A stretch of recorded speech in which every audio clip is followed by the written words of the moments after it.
오늘 주신 말씀은 마가복음입니다. 마가복음 11장 20절에서 25절까지 말씀인데요. 저희들 한 목소리로 읽겠습니다. 시작. 그들이 아침에 지나갈 때 무화과 나무가 뿌리째 마른 것을 보고 베드로가 생각이 나서 여짜오되 라삐여 보소서 저주하신 무화과 나무가 나이다. 예수께서 그들에게 대답하여 이르시되 하나님을 믿으라.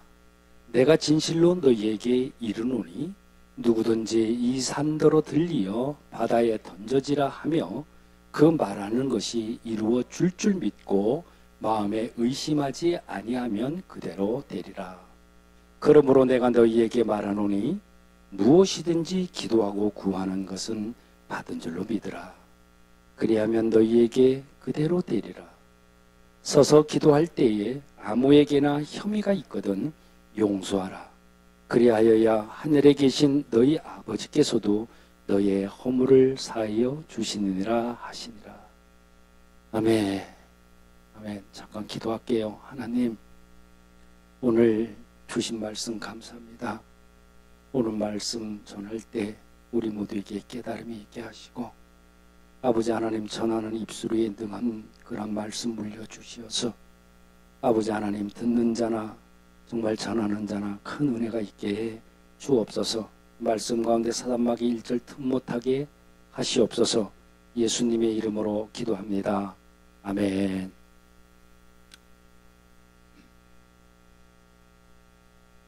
예수님께서 6월절을 맞이했어요. 그래서 예루살렘으로 상경을 하시게 되는데 벳바게와 베다니 마을이라는 곳에 그 앞까지 이렇게 오셨어요. 그때 우리 예수님께서 말씀하시기를 제자들에게 이렇게 말씀합니다. 여봐라, 너희들은 말이야 저 아래 베다니 마을에 들어가거라. 들어가 보면은 빈 마당에 아마도 나귀 새끼 한 마리가 묶여져 있을 거다. 그러니까 그 나귀를 끌고 와라. 선생님, 만약에 말이죠, 그것을 보고 주인이 왜 끌고 가냐고 물으면은 제가 뭐라고 답변을 해야 합니까? 그때 주님이 뭐라 그래? 그러면 우리 주 예수님께서 쓰시겠다고 해라. 그러면은 냉큼 내줄 거다. 그래서 두 제자가 그 마을로 내려갑니다. 내려가면서 서로 이렇게 이제 말들을 했겠죠. 참 이상도 하다. 과연 그 나귀 집주인은 누굴까? 주님께서 왜 그 사람에게 가서 나귀를 달라고 하는 걸까? 그 사람하고 우리 주님하고 잘 아시는 분인가? 참 이상도 하다. 아마 이런 얘기 저런 얘기를 하면서 한 농가에 도착을 했는데 그곳에 한 구덩이에 메어져 있는 나귀 새끼 한 마리를 보게 됩니다. 그리고는 여보게, 저 나귀 새끼가 아마도 맞는 것 같아요. 참, 우리 예수님 참 신기하기도 하지. 이 먼 곳까지 어떻게 이걸 다 할 수 있을까? 그러면서 나귀 옆으로 다가갔겠죠. 그리고 그 나귀의 끈을 고삐를 풀으려고 할 때 그때 주인이 나타납니다. 그러면서 여보시오, 그 왜 그 나귀를 끌으시오? 다른 사람 왜 남의 것을 당신들이 왜 끌어? 그러니까 제자들이 뭐라고 그래요? 그래요. 이 나귀를 우리 예수님께서 쓰시겠다고 해서 저희들이 이걸 풀고 있습니다. 이렇게 말을 해요. 그러니까 그 주인이 또 이렇게 답변하죠. 그래요. 그러면 이 나귀는요, 사실 그분을 위해서 준비된 것입니다. 얼른 끌고 가시오. 그래서 그 제자들이 나귀를 끌고 주님에게로 오게 됩니다. 그러니까 어떤 사람이 있다가 자기의 겉옷을 후딱 벗어가지고 척척척 해가지고는 나귀 등에다가 척하니 걸치고는 예수님 여기에 타시지요. 그래서 예수님이 거기에 깔려져 있는 오후에 덕하니 앉으시고 고삐를 나귀에 붙잡고 지금 예루살렘으로 쭉 이렇게 상경을 하게 되는 거예요. 그런데 상경을 지금 막 하고 있는데 수많은 사람들이 자기의 옷을 갖다 벗어요. 누가 뭐 옷 벗으라고 그랬나? 옷을 벗어가지고 길바닥에다가 막 까는 거야. 그리고 종려나무 가지를 흔들면서 호산나를 불러가며 찬양이 뒤덮입니다. 난리가 난 거지. 그때 그곳에 있던 바리새인 한 명이 아니 선생이요, 이곳이 지금 사실 너무 시끄럽지 않소? 저 사람들 좀 조용히 시키시오. 예루살렘에 지금 무슨 전쟁이 난 것 같아. 이렇게 얘기를 하죠. 이제 시샘을 하는 거예요. 그렇게 얘기했을 때 주님이 말씀해요. 그냥 둬라. 만약에 말이다, 사람이 소리를 지르지 않으면 길바닥에 돌들이 아마도 소리를 지를 거다. 그러니 입 없는 돌들이 소리를 지르는 것보다 입 있는 사람들이 소리 지르는 것이 낫지 않겠냐. 그러면서 나귀를 탄 채 예루살렘으로 입성을 하는데, 정말 한나라의 왕이 입성하는 것 같은 큰 함성 소리가 들리고 박수 소리가 천지를 진동을 했습니다. 예수님께서 나귀에서 내리셔요. 내리신 다음에 성전 안으로 들어가셨는데, 들어가셔서 성전 안을 쫙 살펴보니까 너무 준비가 잘 된 거야. 그래서 준비를 잘했구나, 훌륭하다. 그러고 있을 때 해가 뉘엿 어두워지기 시작을 합니다. 그러니까 제자들에게, 여봐라, 지금 이곳을 보니까 아마도 12살 이상 된 남자들은 이곳에 다 모여 있는 것 같다. 정말 사람들이 많다. 그러니 누울 곳이 없어서 사람 가만히 보니까 저 입구까지 전부 다 텐트를 치고 잘 준비를 하잖냐. 그러니 우리가 잠잘 곳이 어디 있겠니? 우리는 저 베다니 마을로 가서 정말 하룻밤을 유하자. 그래서 한 오리쯤 떨어진 베다니라는 마을로 내려가서 주님께서는 하룻밤을 주무십니다. 그리고는 아침 일찍 일어나서 다시 예루살렘으로 상경을 하려고 쭉 올라가다 보니까 주님께서 배가 고프셨던 것 같아요. 아무것도 잡수시질 않아서 시장기가 돌았겠죠. 그때 길가에 서 있는 무화과 나무가 잎이 굉장히 입이 새파랗게 돼 있는 무화과 나무 한 그루를 발견을 해요. 그리고는 예수님이 그곳에 다가가서 그 이파리를 이렇게 헤치면서 이렇게 보는 거예요. 그러니까 제자가 있다가, 선생님 지금 무엇을 하고 계십니까? 그러니까 주님이 그러죠. 열매가 있는가 싶어서 내가 찾아본다. 그러니까 거기 있던 제자가 뭐라고 그래요? 아이고 선생님, 지금 무화과 나무가 열매가 어디 있습니까? 지금은 철이 아니에요. 열매가 지금 며칠 철이 아닙니다. 그러니까 주님이 뭐라고 말씀해요? 잎만 무성하고 열매가 없는 이 무화과 나무야, 이제부터 너는 다시는 사람들이 너로부터 열매를 얻지 못할 것이다. 이렇게 말씀 한마디를 하고 예루살렘으로 올라가셔요. 그러다가 다시 그날도 또 베다니로 와서 하룻밤을 주무십니다. 이날도 아침 일찍이 일어나셔서 예루살렘으로 올라가시고 있는데, 그때 제자 한 명이 큰 소리로 뭐라고 그래요? 선생님, 저것 좀 보세요. 어저께 선생님이 저주했던 저 무화과 나무가 뿌리부터 바싹 말라가지고 죽었습니다. 그때 예수님이 말씀하시기를, 너희는 하나님을 믿어라. 너희는 하나님을 믿어라. 그리고 다른 성경에 보면 또 나를 믿어라.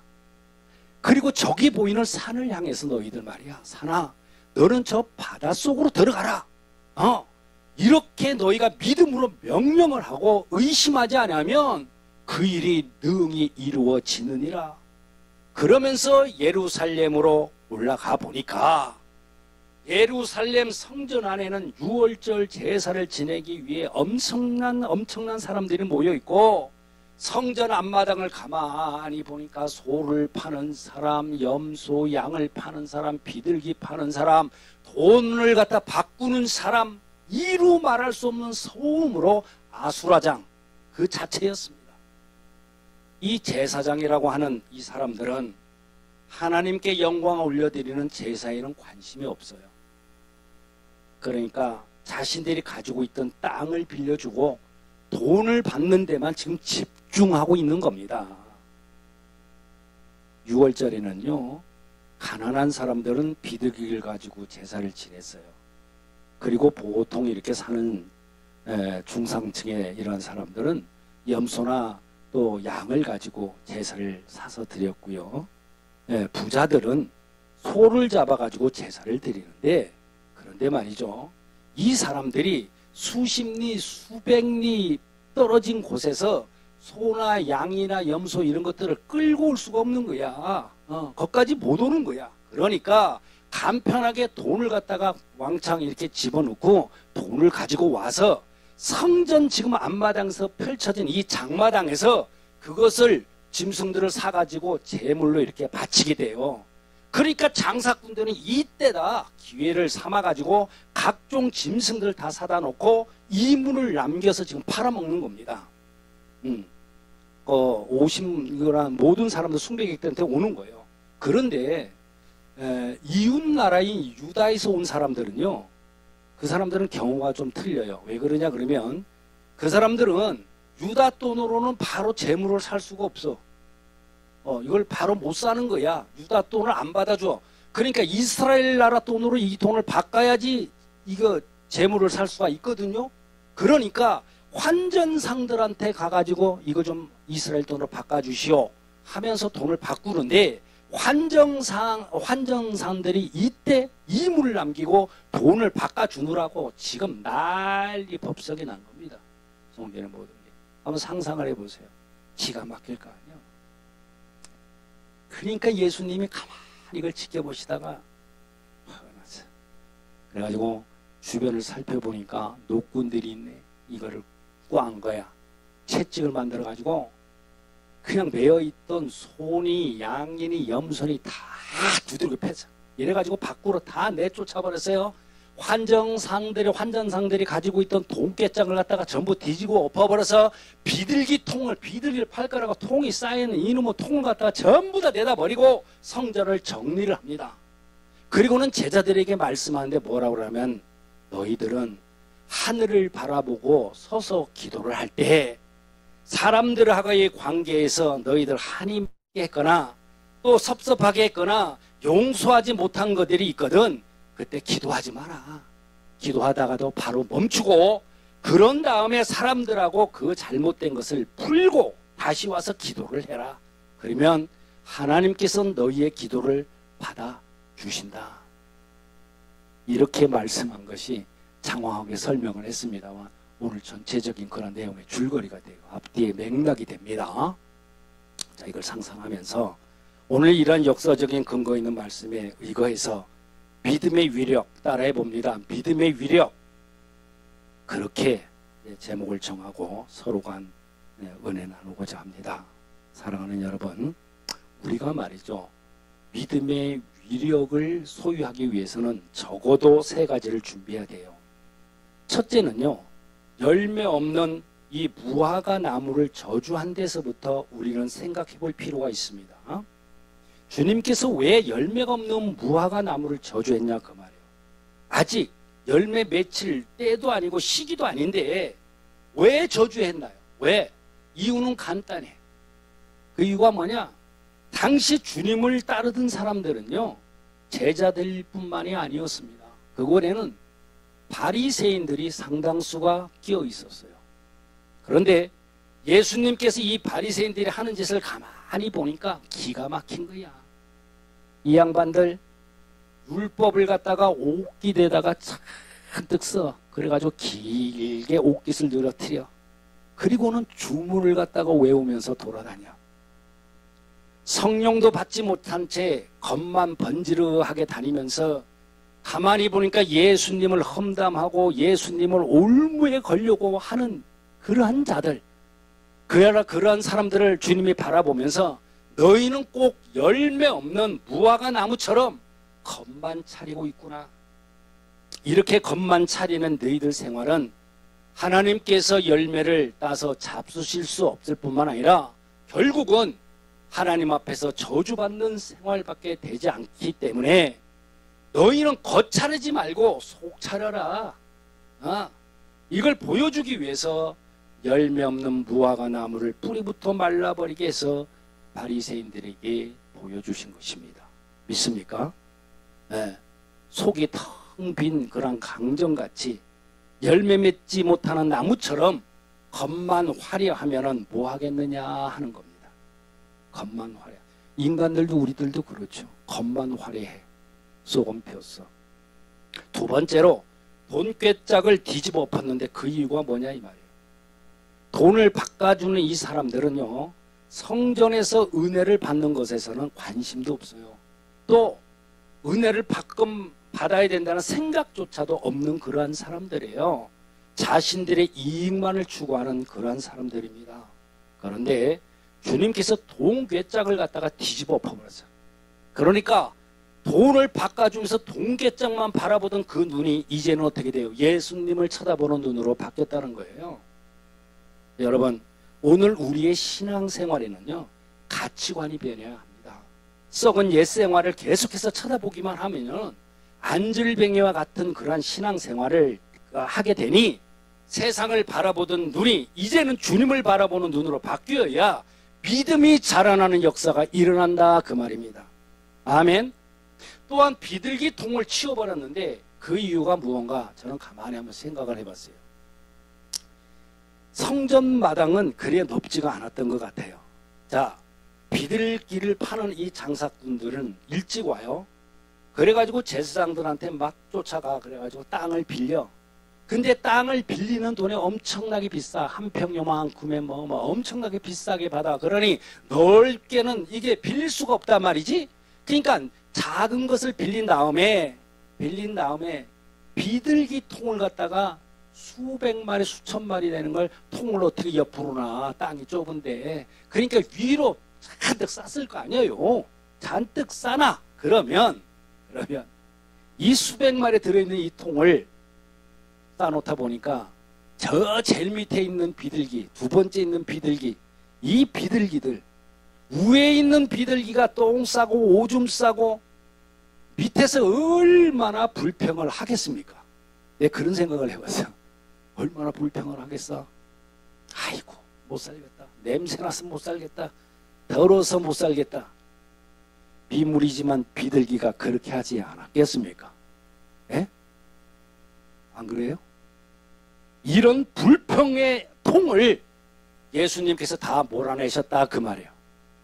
지금 어떤 말씀을 드리냐 하면은 우리들도 신앙이 자라려고 하면 가장 중요한 것은요, 거칠애 같은 이 위선을요 싹 끊어버리는 역사가 일어나야 하는데, 그것은 급하디 급한 염소, 또 우악스럽고 그리고 고집스러운 소, 이런 것들 다 몰아내야 된다 그 말이에요. 그리고 오직 하나님을 멀리하고 재물에만 눈먼 그러한 동계짝을 뒤집어 버리고 모든 일에 불평만 하는 불평의 통을 내몰아내야 우리의 신앙이 자라난다는 것입니다. 믿습니까? 예수님께서 가르쳐준 세 번째는 보니까 너희들 서서 기도할 때에 누구하고 한이 맺혔다거나 또 용서를 하지 못한 것이 있거나 또 기도를 하면서 뭔가 찝찝하고 찌뿌둥한 것이 있거들랑 이것들을 가라. 기도한 급한 게 아니라 가서 이걸 싹 풀고 온 다음에 내 앞에 와서 주여 하고 불러야 하나님께서 응답해 주신다는 거예요. 아멘? 네. 아멘. 속에 악한 것만 잔뜩 집어넣고 나쁜 생각만 하고 그러면서 하나님 앞에 엎드려서 그렇게 하면 하나님이 외면하신다는 것과 틀린 게 뭐가 있겠습니까? 그죠? 자, 이렇게 세 가지가 위대한 신앙을 가지는 자원이라고 오늘 주님께서는 말씀하세요. 그럼 이 세 가지를 구비를 하게 되면 어떤 믿음이 우리에게 생기는 걸까요? 어떤 믿음이? 여러분, 무화과 나무가 뿌리채 말라버린 것처럼 우리가 무릎을 꿇고 하나님 앞에 엎드려 기도를 하면 여러분, 뿌리부터 말라오는 기적이 나에게 임하는 것입니다. 육체의 병은 뿌리부터 말라버려야 치유가 되는 것이고요. 귀신들 뿌리채 뽑혀야 울고 나가는 역사가 있는 것이고요. 또한 어둠과 저주가 뿌리채 뽑혀 나가야 되는 겁니다. 아멘. 뿌리가 뽑혀져 나갔으면 이제 그 자리에는 뭐예요? 우리 주님 주시는 샘이 터져 나오는 역사가 일어나야 될 것이 아니겠습니까? 에? 뿌리채 뽑아 나갔으면 그 자리엔 샘이 터져야 될 거 아니냐 그 말이야. 열왕기상 17장에 보면은 이 사르밧가브라는 이 내용이 나오죠. 거기에 보면은 이 가정의 빈 항아리에서 밀가루가 솟구쳐 나와. 밀가루가 빈 항아리요. 에? 거꾸로 박혀있던 그 기름병에서, 빈 기름병에서 기름이 솟구쳐 올랐어요. 이것이 바로 뭐예요? 사르밧 과부의 신앙인데, 그 신앙이 어떤 신앙입니까? 그 신앙이 우리가 오늘날 하나님 앞에서 능력의 신앙을 소유하게 되면요, 여러분, 뿌리채 말라버리기도 하지만 뿌리채 터져 나오는 역사가 일어나는 것인데, 뭐가 터져 나오냐? 기쁨이 터져 나오고, 능력이 터져 나오고, 감사가 터져 나오고, 가지가지 좋은 일들이 터져 나오는 역사가 일어나는 것인 줄 믿습니다. 아멘. 이것이 바로 세 가지를 구비한 사람에게 주어지는 믿음의 능력입니다. 여러분, 오늘 우리에게 중요한 것이 뭐예요? 거칠애 같은 위선을 다 끊어버리고 성령의 열매를 주님 앞에 내놓아야 한다는 것입니다. 아멘. 고집스러운 소도 내보내고, 성격 급한 그 염소도, 한치 앞을 보지 못하는 양도 다 내보내고, 하나님을 멀리하는 동깨짝 뒤집어 엎어버리고, 불통의 통을 쫓아버리고, 사람들의 관계에서도 적나라하게 정리를 한 다음에 무릎을 꿇고 주님을 부르짖으면 말라야 될 것은 말라 들어가고, 터져 나올 것은 터져 나와서 문제가 변해서 복이 되는 역사가 여러분 모두에게 일어나서 신앙의 열매로 나타나게 되시기를 우리 주님 예수님의 이름으로 축원합니다. 아멘. 꼭 그렇게 되시길 바랍니다. 기도합시다. 전능하신 하나님, 우리 모두로 하여금 거칠의 위선을 싹 끊어버리는 역사가 있게 하시고, 불통의 통을 내다버려서 우리의 신앙이 자라게 하시옵소서. 그래서 뿌리로부터 말라오는 기적을 체험하게 하시옵소서. 육신의 질고는 나사렛 예수 이름으로 뿌리부터 말라버리게 하시고, 귀신들은 뿌리째 뽑혀 울고 나가는 역사가 있게 하여 주옵소서. 뽑혀진 그 자리에 기쁨과 능력과 감사가 터져나오는 기적의 역사가 있게 주시옵소서. 주님 의지함으로 말라야 될 것은 말라지게 하시고, 터질 것은 터져나오게 하시옵소서. 산적한 모든 문제가 복으로 바꾸어지는 기적의 역사가 우리 모두에게 임하게 하여 주옵소서. 믿사오며 우리 주님 예수님의 이름으로 기도합니다. 아멘. 우측 손을 듭시다. 저는 치유 선언합니다. 따라합니다. 예수 그리스도 나의 왕, 예수 그리스도 나의 치유자, 예수 그리스도 나의 구주. 나는 주님 안에서 절망으로부터 자유하다. 나는 주님 안에서 질병으로부터 자유하다. 나는 주님 안에서 죽음으로부터 자유하다. 나는 주님 안에서 소망이 있다. 나는 주님 안에서 건강하다. 나는 주님 안에서 영원히 산다. 할렐루야. 그리 될 줄로 믿습니다. 아멘. 찬송가 549장 내 주의 뜻대로 찬양하고 마치겠습니다.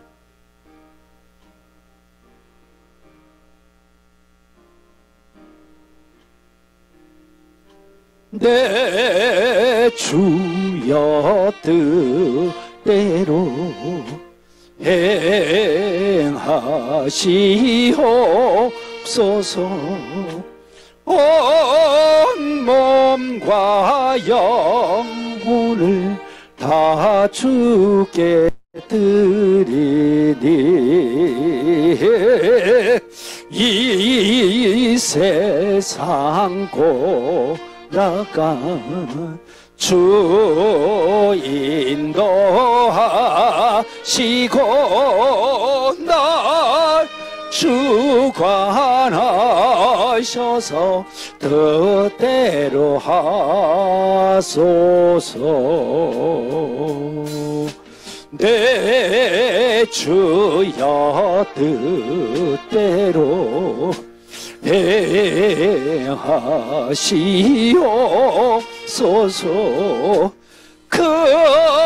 큰 심중에도 낙심케 마소서. 주님 너 때로는 울기도 하셨네. 날 주관하셔서 뜻대로 하소서. 내 주여 뜻대로 행하시옵소서. 내 모든 일들을 다 주께 맡기고 저 천성하여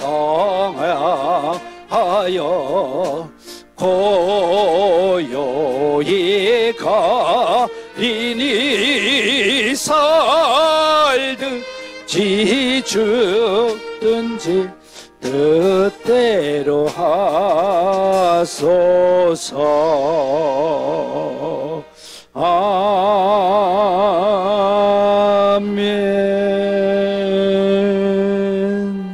이제는 길과 진리요 생명이신 예수 그리스도의 은혜와 세상을 이처럼 사랑하사 독생자를 주신 하나님 아버지의 지극하신 사랑하심과 성령의 감화 감동하심과 새롭게 하심이 이제로부터 영원과 함께 하시기를 간절히 축원하옵나이다. 아멘.